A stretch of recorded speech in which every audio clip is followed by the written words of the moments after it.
आज से तकरीबन 6 साल कबल स्कॉटलैंड यार्ड ने ब्रिटिश पाकिस्तानी एहसन जावेद को गिरफ्तार किया था। उन पर इल्ज़ाम यह था कि उन्होंने तकरीबन 34 मिलियन पाउंड्स की मनी लॉन्ड्रिंग की है बरतानिया से पाकिस्तान। स्कॉटलैंड यार्ड ने उनको गिरफ्तार करके इन्वेस्टिगेट किया और फिर क्राउन प्रोसिक्यूशन सर्विस ने उनको चार्ज किया और ये कहा था कि उनके पास इतने शवाहिद मौजूद हैं कि वो साबित कर सकते हैं कि मनी लॉन्ड्रिंग हुई है। लेकिन फिर जो उनका ट्रायल चला और ट्रायल 3 हफ्तों के बाद वो कलेप्स कर गया और कलेप्स होने के बाद मोहम्मद एहसन है वो और उनके जो ख़ानदान और उनके जो दोस्त इस केस में जिनको पुलिस ने इल्ज़ाम लगाया था वो बाइज़्ज़त वो उस केस से तो बरी हो गए। लेकिन जो स्कॉटलैंड यार्ड है उनका जो फाइनेंशियल क्राइम्स यूनिट है उन्होंने तकरीबन 6 लाख पाउंड्स के जो कैश मियां मोहम्मद एहसन के बिजनेसेस और घर से उन्होंने ली थी वो उन्होंने उनको वापस नहीं की आज तक।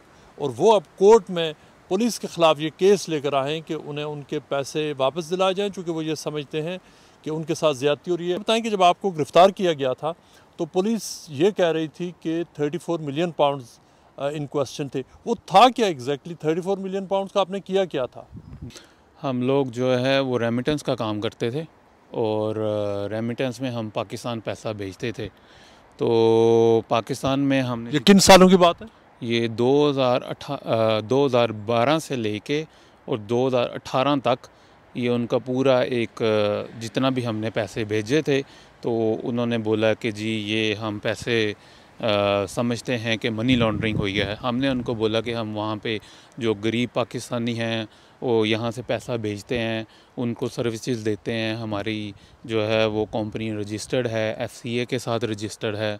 और उन्होंने इस चीज़ के लिए हमें 2018 में मुझे और मेरी फैमिली को, मेरे दोस्तों को उन्होंने पकड़ा और उन्होंने जब चार्जेस लगाए तो क्योंकि हम तो शुरू दिन से यही कह रहे थे कि हम गिल्टी नहीं ही हैं, तो अल्हम्दुलिल्लाह कोई 3-4 साल की मेहनत के बाद हमने ये साबित किया और अदालतों में ये साबित हुआ कि हम लोगों ने कोई भी जो है वो मनी लॉन्ड्रिंग नहीं की। पूरे केस पर पुलिस ने तकरीबन 3 मिलियन पाउंड्स का पुलिस का खर्चा है। लेकिन हुआ क्या कि जो ट्रायल के दौरान जज के सामने जो क्राउन प्रोसिक्यूशन सर्विस ने केस वापस ले लिया, केस कोलैप्स कर गया। एक्चुअली हुआ क्या में क्योंकि प्रोसिक्यूशन का जो साइड थी वो टाइम लगा रही थी एविडेंस देने में और उनके पास एविडेंस थे नहीं कुछ भी, तो उन्होंने काफ़ी इस केस को लंबा खींचने की कोशिश की कि किसी तरह जो है वो इसको जितना तंग किया जाए हमें, तो उन्होंने वो किया।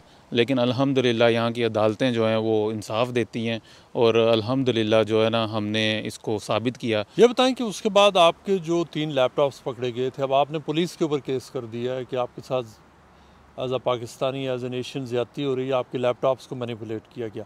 उन लैपटॉप्स में था क्या? बेसिकली उन लैपटॉप्स के अंदर हमारे सारे एविडेंस हैं, वो तकरीबन 4 लैपटॉप हैं। जब पुलिस ने अरेस्ट किया था हमें पहली दफ़ा तो वो लैपटॉप उन्होंने अपने सीज़ कर दिए थे, जो कि उन्होंने बाद में उसके साथ छेड़छाड़ की है, कुछ फोरेंसिक के लिए भेजे थे।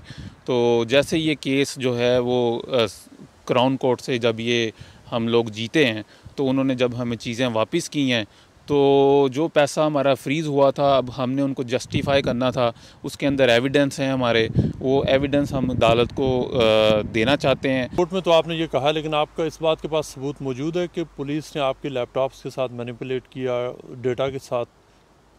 इसी के लिए हम जो है ना वो अदालत में बार बार कह रहे हैं और उनको कह रहे हैं कि हमें जो है वो इस लैपटॉप का फोरेंसिक कराया जाए। ये होता है कि जब जहाँ इस तरह की इन्वेस्टिगेशन चल रही हो तो जेल बिल्कुल सामने नज़र आ रही होती है और ज़िंदगियाँ तबाह हो जाती हैं। तो इसका ओवरऑल पूरा जो असर क्या पड़ा आप पे, आपकी फैमिली पे?